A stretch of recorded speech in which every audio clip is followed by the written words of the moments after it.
To say I am not happy that I'm coming to the end, let me just tilt this up slightly, would be an understatement. I feel like I'm getting lymphedema in my arm. These are menial things in comparison to having my life and being here. So do you know what? I have struggled with my weight for many, many years. I had Chiron. I did go up, you know, very big when I had Chiron. I think I was wearing size 20, 22. Yes. I've been getting a strange pain or strange pains in my left and my right side under my rib cage. It really hurts. So she's sending me for a scan and my mum is on the phone labrishing. Hear what I'm saying?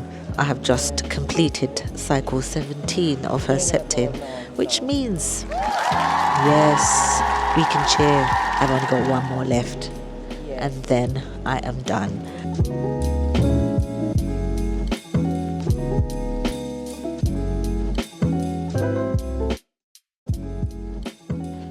Morning guys, it is, I don't know, just after coming up to 11:30. Today is Thursday the 17th of April.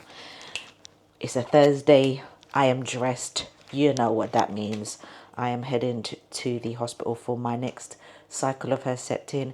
This is cycle 17.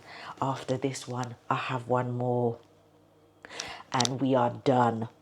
Fingers crossed my scans come back in May, all clear, and I can just continue on the hormone treatment or hormone suppression treatment. To say I am not happy that I'm coming to the end, let me just tilt this up slightly, would be an understatement. This has been a year. I started treatment nearly a year ago. So the last treatment will be literally a year since I've started treatment. So excited! Yeah, I'm excited to be finishing, I'm not gonna lie. So I'm just making myself something quickly to eat. I realized that after I went to the oncologist on Monday, I never came back and told you what the update was. Oh, where's my cup? Kai? It's all right. I think my cup is upstairs. I don't have time to wash it. I'll do that when I come back. I'm not gonna have on me toast. All right, so what am I gonna have on my toast? Jam, peanut butter maybe? Might have to be that, mate, because my car, boy, I don't have a lot of time.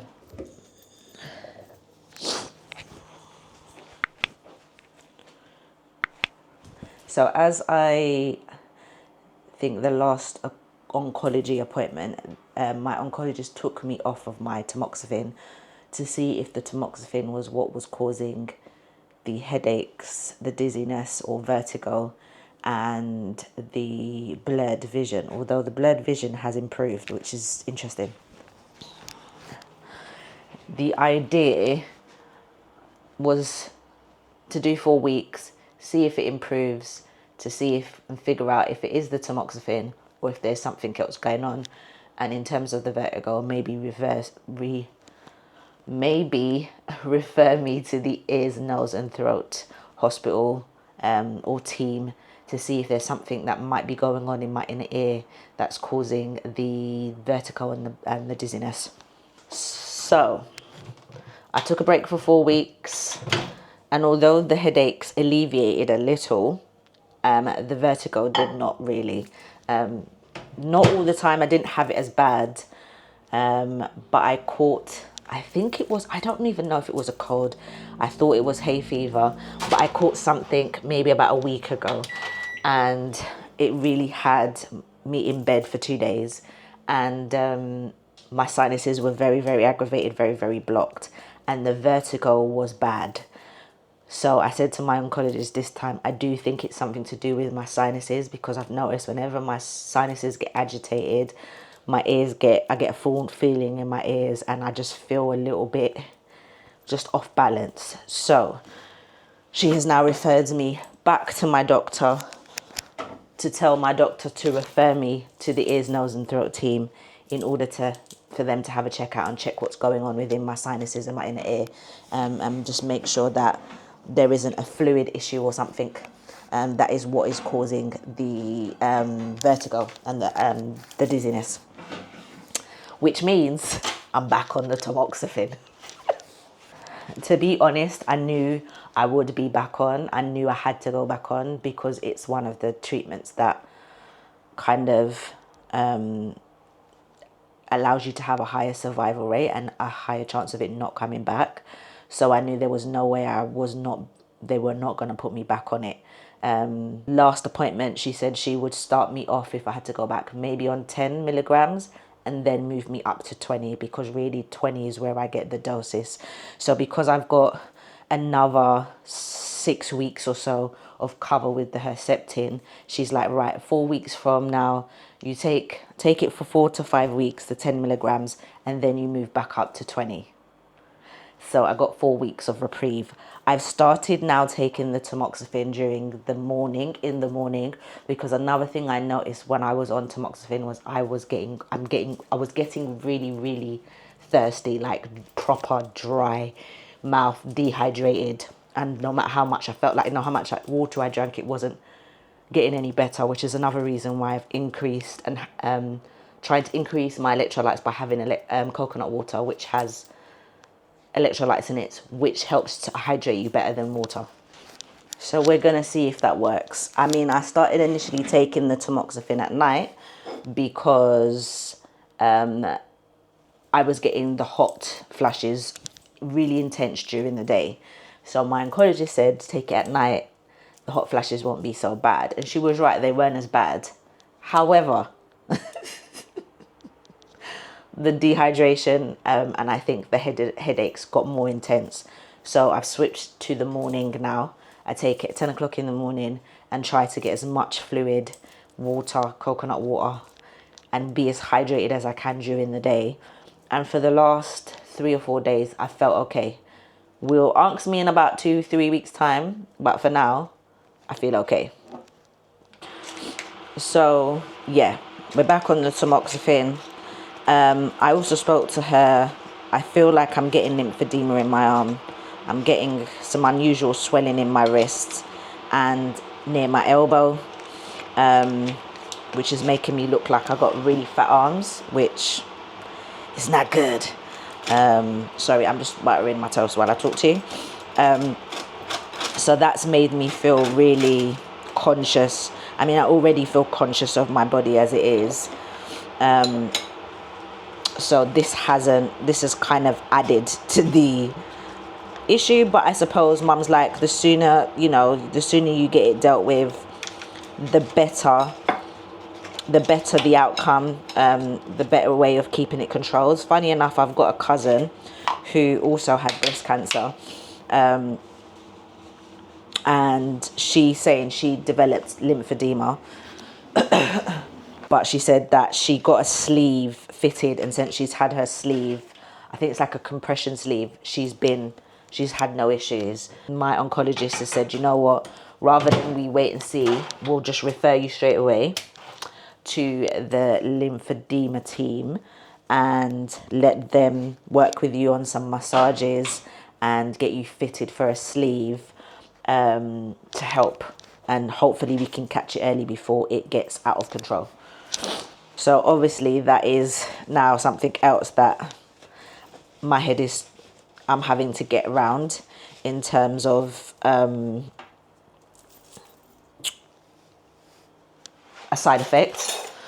But again, I suppose these are menial things in comparison to having my life and being here. So do you know what? I won't complain, although it's very hard when you live in a society where everyone is kind of, we base people's value, we shouldn't do. A lot of people base their value on what they look like and how attractive they are. I don't think I've ever really been that. I suppose, I've always made sure I look after myself. I've always dressed well. I've always, taken pride in my appearance. I mean, that is something. Let me tell you something. If you come from, I like to say this phrase now, let me tell you something. Let me tell you something. If you come from a Caribbean household, as my mum did, there was something that has been very ingrained in us to, leave the house looking tidy, you know, your clothes ironed, looking clean, which we all know where it stems from. But yeah, I've always been that type of person. I've never looked at myself and thought, oh, I'm not, you know, attractive in that sense. I've always felt like I'm all right, you know what I mean? I don't know how many of you have been around for a long time, but I have struggled with my weight for many, many years. I was very, very skinny as a kid. It used to take me hours to eat a plate of food. And I'm not really sure, like once I hit kind of teenager, well, no, before I hit teenager, I kind of developed what you would call the puppy fat stage, where I was quite, I wouldn't necessarily say chunky, but you know, I wasn't as thin as I used to be. And then I kind of hit about, might have been about 14 maybe. And I was quite slim, very, very slim. They're cutting that grass outside. Bruv, that is going to set off the hay fevers. Good thing I took a tablet this morning, mate. Yeah, so I've kind of always kind of struggled with my weight. I had Kyron. I did go up, you know, very big when I had Kyron. I think I was wearing size 20, 22. Yes. I went up to that size. And then the stresses of being a parent and going back to, I went back to uni when Kyron was like 9 months, 8 months. I went back to uni. I went back to working part-time, taking care of a child, leaving home, moving out of home, the whole shebang, the whole shebang. The stress of that, I think I just dropped the pounds, and I think I went back down to a size, I want to say 12.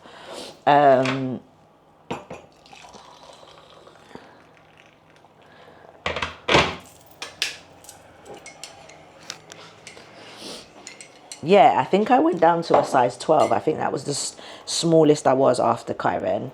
And I kind of bordered between a 12 and 14 until the pandemic. I just realized I've got about 15, 20 minutes to eat this breakfast. No, 15, 30 minutes. So yeah, it's enough time to eat. Yeah, during the pandemic, I realized I put a lot of weight on. I think a lot of people did. Well, a lot of people didn't. I think I didn't think it would affect me, but it really did affect me. I did put quite a bit of weight on. After the pandemic, I dropped a little bit, but I still, when I think back to it now, I think that was where, around after the pandemic, is probably where my cancer probably started forming, if that makes sense. I know that sounds really strange. But I think that might be because I really couldn't shift the weight after that. I started to suffer with really bad acne, really bad indigestion, really bad stomach. Yeah, there was a lot going on, which when I look back now, it's really weird because obviously now you look back, you kind of realize that there was stuff going on that I should have probably been paying more attention to. But if I'm honest, Kyron was in, after, at the end of the pandemic, I lost my job. Obviously, if you've watched my diagnosis video, you will know all of this, but I lost my job. And Kyron was in private school at the time, and my main focus was getting myself back into employment to make sure that we could keep Kyron in school, so that you know, we weren't going to disturb his last 2 years. So it was imperative that I kind of got myself together. Bear with me. So the stress of that, the stress of my stepdad passing, the stress of then my auntie passing, the job I'm in or currently in, feel like that's not hot enough. That milk wasn't hot enough. Stick that back in, mate. Yeah, so I feel like the stress of all of that, I just put it down to, I'm stressed out, you know, my body, 15 hours, I can have my juice now, I can break my fast. So yeah, I just think the stress of all of that, I don't know if you lot can hear me because the microwave is going. I know I shouldn't be heating up my stuff in the microwave, but I'm on a time constraint, need to be quick today. let's eat and chat, shall we? Right, so as I was saying, like I think the stresses of all of that just didn't, manifested itself. Let's turn that up a little bit. Yeah, I feel like the stresses of all of that, along with the whole, let's do my juice and break my fast, my ginger shot.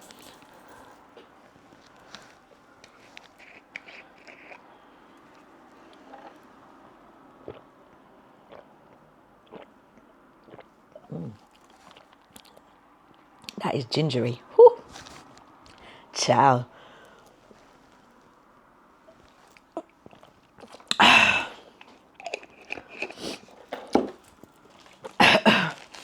Good stuff. Yeah, I feel like that, along with just the stresses of, trying to keep Kyron in school, making sure my bills are covered. I started a new job, which was great. It's not far from where I live, but it's quite a stressful environment. And then I moved from the department I was into another role, and the stress just kept adding. And yeah, then I lost my aunt, and yeah, I just feel like there was a lot. Then we got a new judge in, and that judge just, when I say I got worked into the ground, just before I got diagnosed, I was intermittent fasting, and I did drop some pounds. Actually, it was very noticeable. I've done well, but with the treatment and me not being as active as well, my weight has kind of been fluctuating.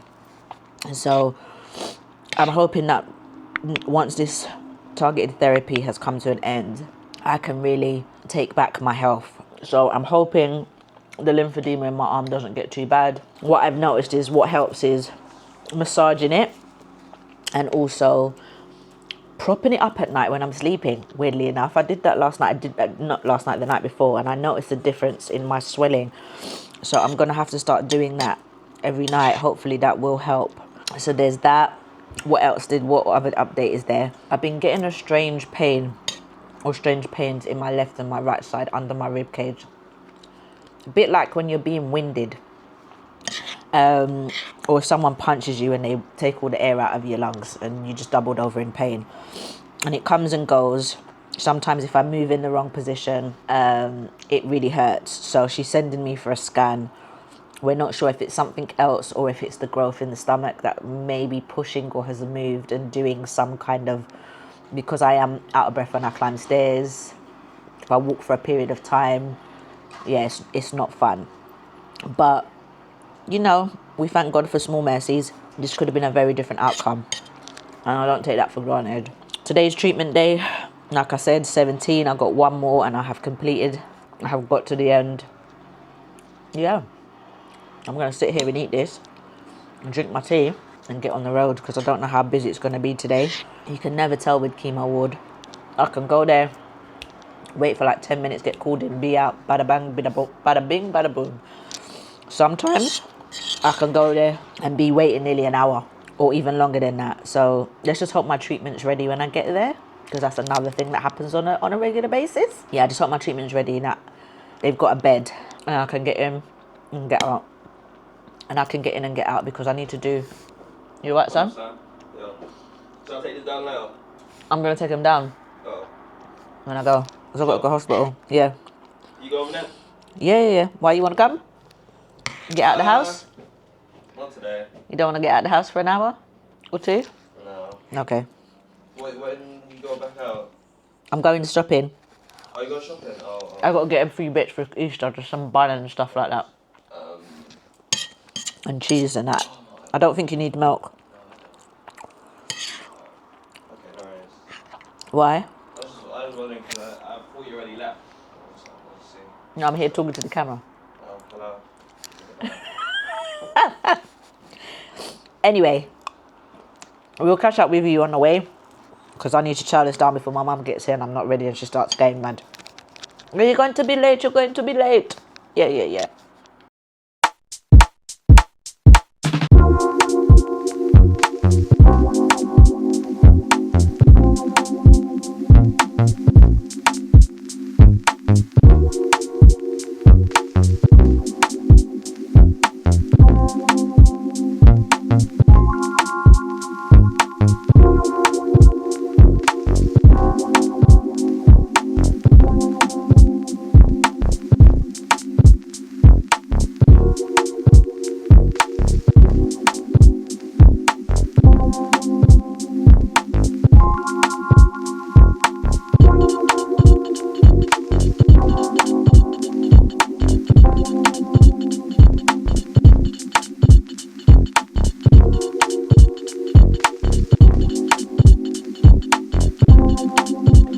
know if you guys can hear me because I'm sat next to my mum. And my mum is on the phone, labrishing. Hear what I'm saying? Chatting it down. We are sat in the foyer of St. Bart's. I have just completed cycle 17 of Herceptin, which means, yes, we can cheer. I've only got one more left. And then I am done. And fingers crossed, just like the nurse said to me in there when I went to get my injection today, fingers crossed, all my mammogram scans come back clear. Yes. That's what we're hoping for. That's what we're praying. So I can get my life back on track. At least Because 7 days, because if I go Monday, can you hear her? Just being loud. Thursday, Let me move down a stick. Friday, I'm going over there because you're chatting too much. Tuesday, Wednesday. Yeah. What was I gonna say? I hope that it all comes back all clear, and then that will be that. Will be finished. Well, I won't be finished because I've still got 5 years of hormone suppression or hormone treatment, whatever you wanna call it.